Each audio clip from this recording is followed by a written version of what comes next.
प्यारे बच्चों, आप सभी विद्युत क्षेत्र के बारे में लगातार अध्ययन कर रहे हैं और मेरे पिछले वीडियोस में भी आपने विद्युत क्षेत्र के बारे में पढ़ा। एक बात तो आपने बहुत अच्छे से समझा कि विद्युत क्षेत्र होने के लिए आवेश का होना जरूरी है। लेकिन मैं आज आपको एक ऐसे निकाय से परिचय कराऊंगा जिसका विद्युत क्षेत्र तो है लेकिन उसका नेट आवेश शून्य है। जी हाँ, आपको सुन करके बहुत आश्चर्य हो रहा होगा कि एक ऐसा निकाय जिसका नेट आवेश तो शून्य है लेकिन उसका विद्युत क्षेत्र शून्य नहीं है। आइए आज हम ऐसे ही एक निकाय से आपका परिचय कराएं। आज उससे आप परिचित होइए। इस निकाय का नाम है वैद्युत द्विध्रुव। दरअसल वैद्युत द्विध्रुव है क्या? आप देख रहे हैं कि ये यहाँ पर एक सिस्टम बना हुआ है। इस सिस्टम में हमने एक पॉइंट ए चूज किया है और इस पॉइंट ए पर हमने एक -q आवेश रखा और उससे कुछ ही दूरी पर एक और पॉइंट है बी जिस पर इतना ही लेकिन धनात्मक आवेश रखा, अर्थात पॉइंट बी पर +q आवेश रखा गया। बच्चों, ये जो दोनों पॉइंट्स ए और बी हैं, इन दोनों के बीच की दूरी 2a है और ये दोनों आवेश एक दूसरे से बहुत ही अल्प दूरी पर स्थित है। तो आपने देखा कि मैंने आपके सामने एक ऐसे निकाय की चर्चा की जिस पर बराबर परंतु विपरीत प्रकार के आवेश हैं, परंतु ये दोनों आवेश एक दूसरे से अल्प दूरी पर, बहुत ही छोटी दूरी पर, स्मॉल डिस्टेंस पर एक दूसरे से सेपरेटेड है। ऐसे निकाय को हम नाम देते हैं वैद्युत द्विध्रुव। दरअसल अब इस वैद्युत द्विध्रुव में ये जो बीच का पॉइंट O आप देख रहे हैं, इसको वैद्युत द्विध्रुव का केंद्र भी बोलते हैं। O इसको बोला जा रहा है। वैद्युत द्विध्रुव के केंद्र से एक सिरे अर्थात A बिंदु तक की जो दूरी है उसे आप A मान रहे हैं। वैद्युत द्विध्रुव के केंद्र से दूसरे सिरे तक की दूरी को हम जो OB है उसे भी हम A मानते हैं। इस प्रकार वैद्युत द्विध्रुव के दोनों सिरों के बीच की कुल दूरी 2a है, जो कि बहुत ही छोटी दूरी है। ये बहुत ही अल्प दूरी, इसके डेफिनेशन में ये शर्त है कि यह दूरी बहुत ही अल्प होनी चाहिए।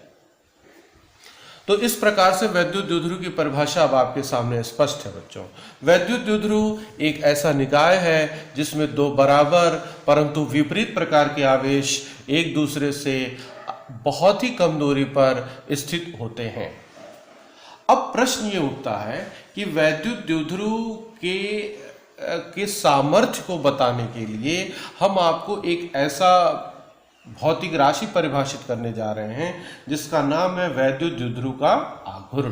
वैद्युत द्विध्रुव के आघूर्ण को बच्चों वेक्टर P से रिप्रेजेंट करते हैं। इसे गणितीय रूप से कैसे परिभाषित किया जाएगा, इसे जरा देखिए। इसे गणितीय रूप से परिभाषित करने के लिए वैद्युत द्विध्रुव के दोनों आवेशों में से किसी एक आवेश का परिमाण ले लीजिए अर्थात Q, और फिर इन दोनों आवेशों के बीच के जो दूरी है, जो अति अल्प दूरी है, उससे उस आवेश का गुणा कर दीजिए। इस प्रकार P का सूत्र हो जाएगा P = Q × 2a, अर्थात ये जो भौतिक राशि आपके सामने आ रही है इसका नाम है वैद्युत द्विध्रुव का आघूर्ण और इसकी परिभाषा है, गणितीय परिभाषा ये है कि वैद्युत द्विध्रुव का आघूर्ण वैद्युत द्विध्रुव के किसी एक आवेश के परिमाण और उनके बीच की दूरी के गुणनफल के बराबर होता है। ये वैद्युत द्विध्रुव आपको बताता क्या है? वैद्युत द्विध्रुव का आघूर्ण आपको बताता क्या है? वैद्युत द्विध्रुव का आघूर्ण आपको वैद्युत द्विध्रुव का सामर्थ्य बताता है, उसकी स्ट्रेंथ बताता है। आइए जरा इसके मात्रक के बारे में जान लें। वैद्युत द्विध्रुव का मात्रक यहाँ सूत्र से स्पष्ट है, आवेश का मात्रक कूलाम और दूरी का मात्रक मीटर। इस प्रकार इसका मात्रक कूलाम मीटर है। बच्चों, ये जो वैद्युत द्विध्रुव का आघूर्ण है यह एक सदिश राशि है और इसकी दिशा हम ऋण आवेश से धन आवेश की ओर लेते हैं। यहाँ पर आप जो वेक्टर P देख रहे हैं, देखिए इसकी दिशा -q से +q की ओर है। इस प्रकार यह वैद्युत द्विध्रुव का आघूर्ण एक बहुत ही महत्वपूर्ण भौतिक राशि है जो वैद्युत द्विध्रुव के सामर्थ्य को बताने के काम में आती है। अब आता है बच्चों बारी कि आखिर वैद्युत द्विध्रुव प्रकृति में कहाँ हैं। हम कैसे उन्हें पहचानेंगे? वैद्युत द्युध्रुव बच्चों आप सभी जानते हैं कि हमारे प्रकृति में जो भी पदार्थ हैं वो अणु या परमाणु से मिलकर बने हैं, और अणु या परमाणु धन तथा ऋणावेशों से मिलकर बने हैं। एक बात बच्चों याद रखेंगे, यदि किसी भी परमाणु या अणु का समस्त धनावेश का केंद्र और समस्त ऋणावेश का केंद्र एक ही बिंदु पर हो, अर्थात संपाती हो, तो ऐसी स्थिति में आप कह सकते हैं कि वह वैद्युत द्युध्रुव नहीं होगा। ऐसा ही एक उदाहरण बच्चों परमाणु है। आप सभी जानते हैं परमाणु के केंद्र में उसका नाभिक होता है, उसके चारों तरफ इलेक्ट्रॉन्स विभिन्न कक्षाओं में चक्कर लगाते हैं। ये जो इलेक्ट्रॉन्स हैं इनमें ऋणावेश वितरित है। यदि इन सभी इलेक्ट्रॉनों अर्थात ऋणावेशों का केंद्र लिया जाए और समस्त धनावेशों का केंद्र लिया जाए तो वो एक ही बिंदु पर संपाती हो जाते हैं, अर्थात एक ही बिंदु पर स्थित हो जाते हैं। इस प्रकार परमाणु एक वैद्युत द्युध्रुव नहीं है। लेकिन कुछ अणु ऐसे हैं जिसमें समस्त धनावेशों का केंद्र समस्त ऋणावेशों के केंद्र पर संपाती नहीं होता है, उनके बीच में कुछ दूरी होती है। ऐसे अणुओं को हम नाम देते हैं ध्रुवीय अणु या पोलर मॉलिक्यूल्स। जैसा कि आपके सामने एक उदाहरण में मैं दिखा रहा हूं, वाटर मॉलिक्यूल पानी का एक अणु है। इसमें देखिए H2O मॉलिक्यूल है, यहाँ पे ऑक्सीजन आयन है, हाइड्रोजन आयन है, यहाँ पर भी हाइड्रोजन आयन है। यहाँ ऑक्सीजन और हाइड्रोजन ये जो आयन्स हैं, ऑक्सीजन पर निगेटिव चार्ज है, हाइड्रोजन पे पॉजिटिव चार्ज है। यहाँ पर एक वैद्युत द्युध्रुव बना है, यहाँ पर एक दूसरा वैद्युत द्युध्रुव बना है।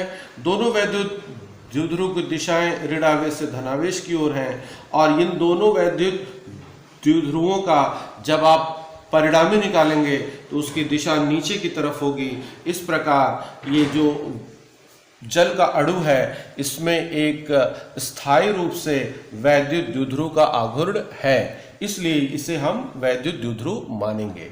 एक और उदाहरण लेते हैं जिसका नाम है HCl।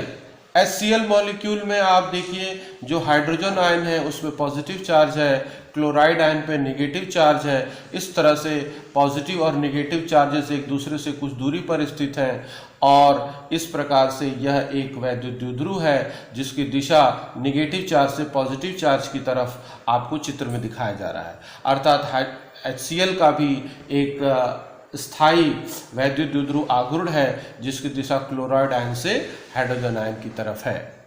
बच्चों ऐसे बहुत सारे हमारे प्रकृति में उदाहरण हैं जिसमें हम आपको दिखा सकते हैं कि ये वैद्युत द्युध्रुव की तरह व्यवहार करते हैं। परंतु कुछ ऐसे भी हमारे प्रकृति में अणु हैं बच्चों जो कि वैद्युत द्युध्रुव नहीं होते हैं। वैद्युत द्युध्रुव न होने के पीछे उनकी खास वजह है, जैसा कि मैंने अभी आपसे चर्चा किया, यदि समस्त धनावेशों का केंद्र और समस्त ऋणावेशों का केंद्र एक ही बिंदु पर संपाती हो जाए, एक ही बिंदु पर स्थित हो जाए, तो यहाँ इस परिभाषा के अनुसार देख सकते हैं यदि ए और बी एक ही बिंदु पर स्थित हो जाते हैं तो ये वैद्युत द्युध्रुव नहीं बन पाएगा। ऐसे अणुओं को जो वैद्युत द्युध्रुव के भांति व्यवहार नहीं करते, ऐसे अणुओं को हम नाम देते हैं अध्रुवीय अणु।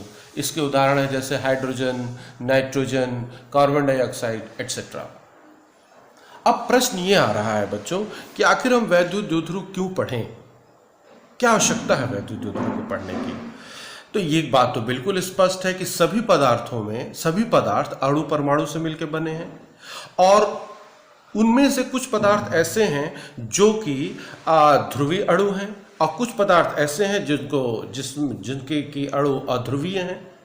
अब अगर किसी पदार्थ के विद्युतीय प्रभाव का आपको अध्ययन करना है तो वैद्युत द्युध्रुव की जानकारी होना आपको आवश्यक है, आपको जरूरी है। यदि किसी आप कुचालक के विद्युतीय व्यवहार का अध्ययन करना चाहते हैं तो भी आपको वैद्युत द्युध्रुव का अध्ययन, वैद्युत द्युध्रुव की जानकारी होना आवश्यक है। बच्चों ऐसा ही एक उदाहरण मैं आपके सामने बता रहा हूं। आप एक जरा सा माइक्रोवेव ओवन में जो भोजन बनता है उसका एक उदाहरण लीजिए। माइक्रोवेव ओवन में जब आप कोई फूड आइटम डालते हैं तो माइक्रोवेव ओवन में बहुत हाई फ्रीक्वेंसी पर विद्युत चुम्बकीय क्षेत्र उत्पन्न किया जाता है, और विद्युत चुम्बकीय क्षेत्र इस प्रकार से उत्पन्न किया जाता है कि उसमें जो विद्युत क्षेत्र होता है वो लगातार उसका मान परिवर्तित होता रहता है। इस परिवर्ती विद्युत क्षेत्र के कारण किसी भी भोज्य पदार्थ में जो पानी के अणु होते हैं उन पर एक बलाघूर्ण लगता है, जिससे कि वे कंपन करने लगते हैं और जल के अणुओं के कंपन से एक ऊष्मीय ऊर्जा उत्पन्न होती है और भोज्य पदार्थ पक जाता है। इस प्रकार से आप देखते हैं कि माइक्रोवेव ओवन में जो अकार्बनिक पदार्थ हैं जैसे सिरेमिक्स वगैरह, ये इनके तापमान में कोई अंतर नहीं आता, लेकिन वहीं पर जो कार्बनिक पदार्थ हैं जैसे भोज्य पदार्थ हैं जिसमें कि पानी के अणु अनिवार्य रूप से मौजूद हैं, वो उसका टेम्परेचर बढ़ जाता है और वो पक जाता है। ठीक इसी तरह से बच्चों, अगर किसी आप देखते हैं आपके घर के आसपास बहुत सारे एंटीना लगे हुए हैं, जो मोबाइल के टावर्स लगे हुए हैं, इनसे बच्चों विद्युत चुम्बकीय तरंगें निकलती हैं। ये विद्युत चुम्बकीय तरंगें हमारे शरीर पर क्या प्रभाव डालती हैं, इसका अध्ययन करने के लिए भी वैद्युत द्विध्रुव की हमें आवश्यकता पड़ती है। अब आप कहेंगे ये कैसे? दरअसल वैद्युत द्विध्रुव, अभी मैंने बताया कि पानी का अणु एक वैद्युत द्विध्रुव का उदाहरण है। हमारे शरीर का, इस पृथ्वी का 70% हिस्सा पानी ही है। तो विद्युत चुम्बकीय तरंगों का हमारे शरीर पर क्या प्रभाव पड़ता है, यह जानने के लिए, इसका अध्ययन करने के लिए वैद्युत द्विध्रुव की जानकारी होना जरूरी है। आगे के टॉपिक्स में, आगे के वीडियोस में बच्चों वैद्युत द्विध्रुव के बारे में बहुत ढेर सारी इंफॉर्मेशन, बहुत ढेर सारी कॉन्सेप्ट्स आपको और बताए जाएंगे।